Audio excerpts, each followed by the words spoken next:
Breaking news from Kuala Lumpur to Washington, D.C. A major breakthrough in U.S.-China trade relations. In Kuala Lumpur, on the sidelines of the Association of Southeast Asian Nations (ASEAN) Summit, top U.S. and Chinese economic officials announced they have reached a draft trade deal framework ahead of a face-to-face meeting between President Donald Trump and Chinese President Xi Jinping.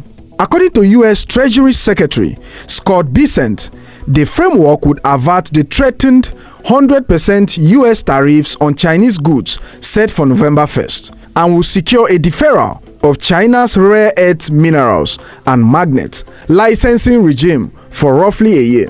One of the central flashpoints, China's expanded export controls on rare earth elements and magnets, materials crucial for advanced electronics, EVs, and defense systems.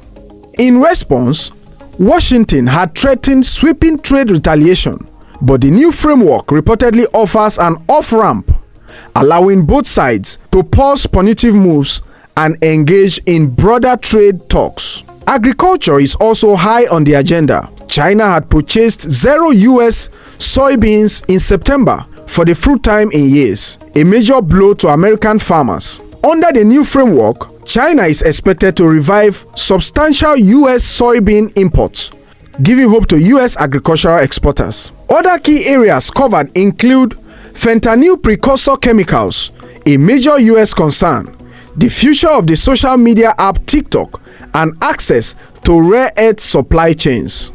Officials describe the talks as constructive, with a preliminary consensus reached, though final signatures await the Trump-Xi summit. President Trump on his Asia tour said, "I think we are going to have a deal with China." Very good. We had a good meeting.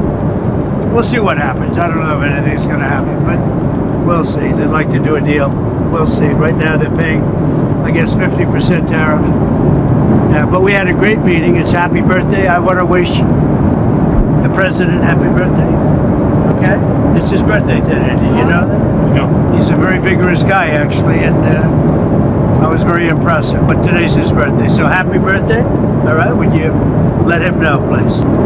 So we had a very good meeting, Janus and myself, with our counterpart, the Vice Premier, and we have a framework for President Trump, President Xi to decide on, and we discussed a wide range of things from tariffs, trade, fentanyl, substantial purchase of U.S. agricultural products. And rare earths. And rare earths.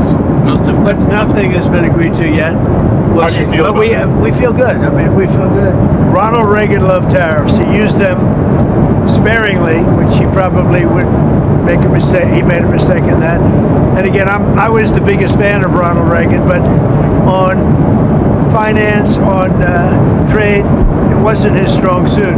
He said meetings are planned with President Xi, both in China and the U.S., possibly at Mar-a-Lago or Washington. The leaders are expected to meet this week during the upcoming Asia-Pacific Economic Cooperation Summit to finalize the deal. If the framework holds, we may see a new chapter in U.S.-China trade relations, one that avoids full-blown tariff escalation, revives American agricultural exports, secures rare earth supply for global tech, and eases global economic growth concerns. This has been your full update. Frank Adams, Eagles FM News.